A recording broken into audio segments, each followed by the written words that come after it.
Naitwa Masho Rafael Mseja, ni mwendesha mashtaka wa Jamhuri. Leo tumefungua kesi ya uhujumu uchumi namba 13687 ya mwaka 2025. Kesi inahusisha washtakiwa watano, ambapo mshtakiwa wa kwanza ni afisa elimu mkoa wa Singida. Mshtakiwa wa pili ni headmaster katika shule ya sekondari ya Muhanga iliyoko mkoa wa Singida. Na washtakiwa namba 3 mpaka namba 5 ni watumishi katika halmashauri ya manispaa ya mkoa wa Singida.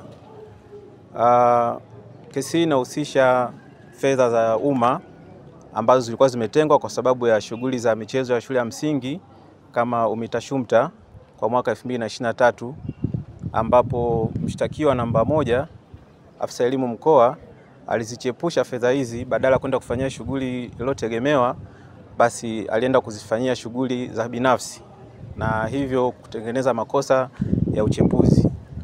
Fedha ni kiasi cha shilingi milioni 44,623 fedha za Kitanzania, na washtakiwa namba 2 mpaka namba 5 walimsaidia kutokana na nafasi zao mbalimbali walizokuwa nazo, wakiwemo wahasibu pamoja na afisa elimu. Waliweza kumsaidia kwa maana ya kuandaa malipo hayo, kwa maana ya kuandaa PV na kuziidhinisha, ambapo zilipelekea afisa elimu mkoa kulipwa fedha za Kitanzania shilingi milioni 44,623. Kwa hiyo kwa washtakiwa namba 2 mpaka namba 5, makosa hayo zaidi yanahusishwa kwenye makosa ya kusaidia kutenda kosa. Lakini mshtakiwa namba 1 ambaye ndio afisa elimu mkoa, yeye anashtakiwa kwa makosa ya uchepuzi pamoja na makosa ya utakatishaji fedha. Kwa hiyo kwa kifupi, kutokana na makosa ambayo anashtakiwa nayo, mshtakiwa namba 1 amekosa dhamana, kwa ameenda rumande, na kesi pia imepangwa kwa sababu ya kusoma hoja za awali mwezi huu wa 6 tarehe 18.